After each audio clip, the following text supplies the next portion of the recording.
লাঠি রড দিয়ে বেধড়ক মারা হয় ভিপি নূর ও তার কর্মীদের।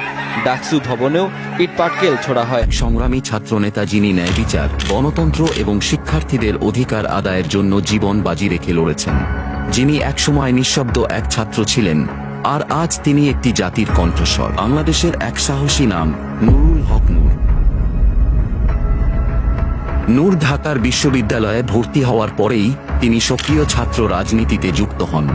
ছাত্রদের অধিকার আদায়ের লড়াইয়ে তিনি সবসময় ছিলেন সামনের সারিতে। কোটা সংস্কার আন্দোলনে তার ভূমিকা বিশেষভাবে উল্লেখযোগ্য। এই আন্দোলনে তিনি অনেকবার পুলিশ ও ছাত্রলীগের নির্যাতনের শিকার হয়েছিলেন, কিন্তু কোনো বাধা তাকে থামাতে পারেনি। কোটা আন্দোলনের মধ্য দিয়ে নূর হয়ে ওঠেন একজন জাতীয় নেতা। শিক্ষার্থীদের সঙ্গে সঙ্গে সাধারণ মানুষের সমর্থনও অর্জন করেন। বিক্ষোভ, হুমকি, এমনকি হামলার মধ্যেও নূর তার সংগ্রাম অব্যাহত রাখেন। তার সাহসিকতা তাকে অন্যদের থেকে আলাদা করে তোলে।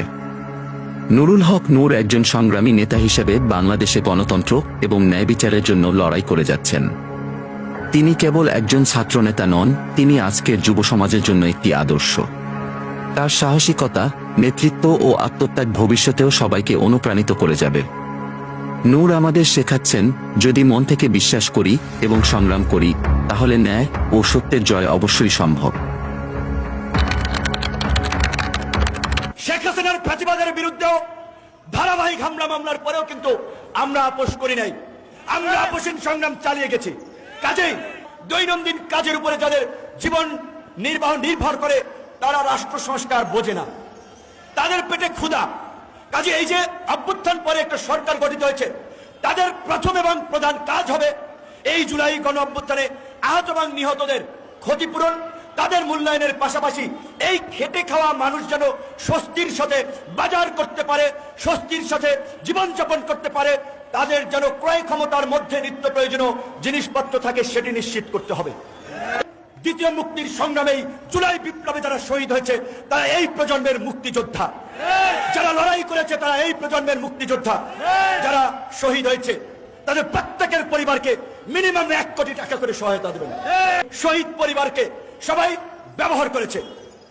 এই আন্দোলনে কোন এলিট, এমপি, মন্ত্রীর ছেলে, বড় নেতার ছেলে কিংবা বড় নেতা মারা যায় নাই, মারা গেছে আম জনতা, আপনার আমার মতো নিম্নবিত্ত, নিম্ন মধ্যবিত্ত পরিবারের সন্তানেরা।